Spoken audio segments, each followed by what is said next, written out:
कददारी किस कदर खूबसूरत है, कहाँ से लाए हो? ये इम्तिहान में पास होने का तोहफा है, इसे ले जा सकते हो और कल वापस ले आना। तुम मेरे दोस्त हो। घर में पोया बहुत खुश था क्योंकि नई घड़ी इसके हाथ में थी। नीमा ने इससे हसद किया और जिस वक्त पोया सो गया घड़ी उतार कर गायब कर दी। दूसरे दिन सुबह पोया स्कूल जाने के लिए बेदार हुआ। घड़ी अमानत थी और आज मालिक को वापस करनी थी। बाप, सच कह रहे हो। अगर ना मिली तो इस जैसी इसके लिए खरीद लेंगे।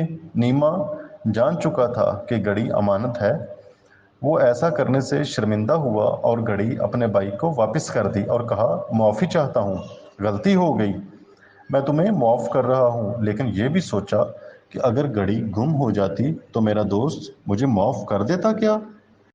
लेकिन अच्छी बात यह थी कि पूरी फैमिली के अंदर ये जज्बा बहरहाल मौजूद था कि उन्होंने किसी से अमानत ली हुई है और अमानत को उन्होंने वापस करना है। और ये जज्बे का उन्हें इसलिए इल्म था क्योंकि उन्होंने कुरान पाक की सूरत निसा की आयत नंबर 58 में ये सुन रखा था तर्जुमा, बेशक अल्लाह तुम्हें हुक्म देता है कि अमानतों को उनके अहल तक पहुंचा दो।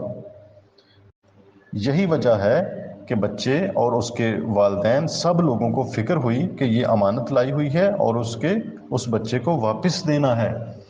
क्या आप भी किसी दूसरे से अगर कोई चीज़ ज़रूरत के वक़्त या आर्जी तौर पर लेते हैं तो क्या आप उसकी अमानत उसको वापस कर देते हैं? ये ज़रा मुझे कमेंट में बताएं। अपने बहन भाइयों से भी आप लोग चीज़ें लेते हैं, लेना बुरी बात नहीं है, लेकिन अगर कोई चीज़ आपने अमानत के तौर पर ली है, क्या आप उसे दुरुस्त तरीके के साथ वापस करते हैं? मुझे इस सवाल का जवाब ज़रूर दें कमेंट में।